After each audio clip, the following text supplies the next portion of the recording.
Welcome back. In this Triple Crown clinching charge down the Belmont stretch, what horse racing fans around the world saw was American Pharoah. What they heard was Larry Collmus. And here it is. The 37-year wait is over. American Pharoah is finally the one. American Pharoah has won the Triple Crown. The 48-year-old Baltimore native is the most famous horse race announcer in the business. And today, he finished up his first meet as announcer at Saratoga. But before post time this afternoon, I met up with Collmus high above the Saratoga track to go beyond the games.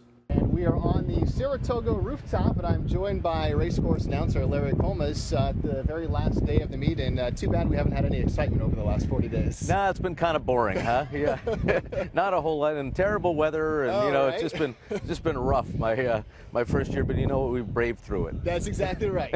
When you get a chance very soon to reflect back on this meet, what are some of the feelings and emotions you're going to have? I mean, from day one, it has been so great. From that first race when they left the gate to today, what makes it so great is the people here, Yeah. and you get a chance to meet everybody, and I like to go down and do the program changes by the paddock half an hour before each race, and I'll mingle around, and so many people come up and, say hi, and you just don't get that anywhere else. And then, of course, you get these unbelievable horses, the best around, the best jockeys every single day, and it's just so much fun. For racecourse fans, specifically here in Saratoga, this might be their first experience with you, but you've been in the horse game for a very long time. Tell us how you got started. I got started at age 18. I was working in Maryland. I grew up, and I was working for my father, who put in the sound system at the track at Timonium, the Maryland State Fair. And I had no interest in his business, but I fell in love with horse racing. And I started hanging around the tracks there and kind of worked as a gopher in the press box. And I decided, after listening to different announcers, I wanted to try to do that myself. So they gave me a little room where I could practice, and then I called my first race at Bowie Racetrack in Maryland at age 18, their last meet ever, and then kind of went on from there. Do you remember that first ever race you called? I sure do. It was a race won by a horse named Tiara's Flame.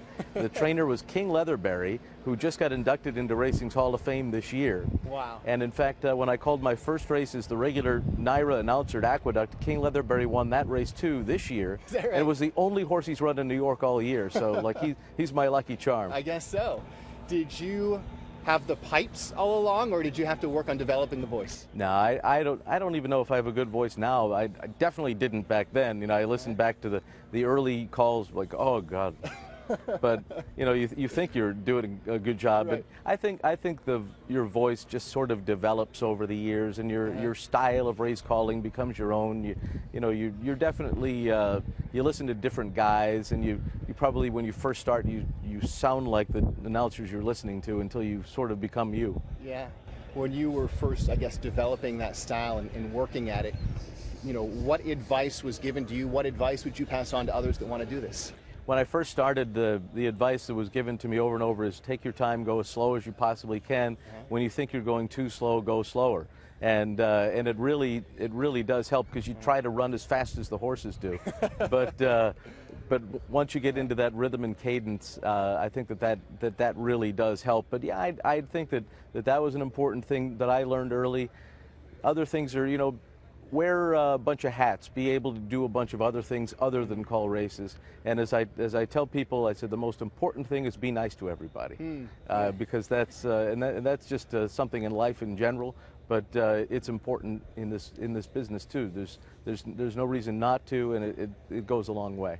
When you're calling races in any given race, it seems like you have the knowledge as if it was the Travers, like you've done that much homework. But when there are 10, 11, 12 races on a card, how much preparation do you put into each race? Not too much. Not like the Travers or the Kentucky Derby or any of those races. Enough, though. I mean, I'll look at the beginning of the day at all of the races just to go over pronunciations, make sure I know how to say all the names of not only the horses but the trainers, the jockeys, in case there's somebody new that came into town. Kind of get a feel of what the races are all about, as far as maybe what horses might be expected to be on the lead, who the come from behind horses are. But as far as getting really ready and memorizing those horses, which is what we do, we get them looking at the jockey silks, and I don't do that until they actually come onto the track. Really? Yeah, because I need to get a visual picture. I could always, get an idea by looking at the program, what the colors are supposed to be, but I think you need to actually see them, at least I do. With some of the bigger races, when you have an idea that this call could be played again and again, how much of it is rehearsed? How much of it is organic as the race develops? Well, the Belmont Stakes this year was one that certainly was rehearsed, in that it was a moment of history, and you don't want to have the wrong thing to say for a moment that could be so historical. So I did definitely plan out what I wanted to say if American Pharoah had won the Triple Crown, and luckily he won by far enough where I could do it. Right. He was very helpful when it came to that. The Travers, I had some ideas, but when the Travers started to develop into a real horse race on the far turn, all bets were off. Yeah. And there was nothing planned after that. It just it was a race. It was an exciting, great horse race, and so that was kind of off the cuff at that point. You've been doing it for a while and calling a lot of big races for a while. Is it still cool, I guess, to hear your Triple Crown call played again when you happen to be flipping through the channels and you hear it? I get goosebumps every single time, and it has nothing to do with the fact that it's me. I mean, maybe a little bit because you're kind of proud of it, but the fact that I was there to witness that history and then to see that history. I mean, being a fan of the game for as long as there has been that wait for a Triple Crown, and then actually getting to call it and being there and seeing it, I can watch that over and over, and I get the same reaction every time. I just get so emotional about it. Well, it's a great call, and thanks so much for a wonderful meet, and look forward to seeing you next year. Well, thank you very much, and it's been so much fun, and this place is the best. Great. Thanks, Larry. Well, in the past 40 days, Collmus has called some 400 races, which likely blend in with the tens of thousands he's called before that. But were there any moments from this meet that Collmus will always remember?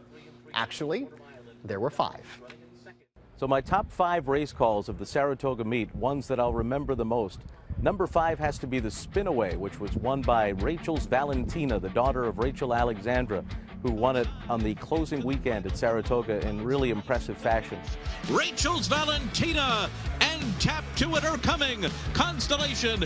Rachel's Valentina runs at her and takes the lead. Tap to It on the outside, but they're coming down to the line. Rachel's Valentina is the princess of the spa. Number 4 would be Rachel Valentina's brother, Jess's Dream, when he broke his maiden here, coming from about 25 lengths back and ran down the field to win in his first start. That was an incredible moment as well.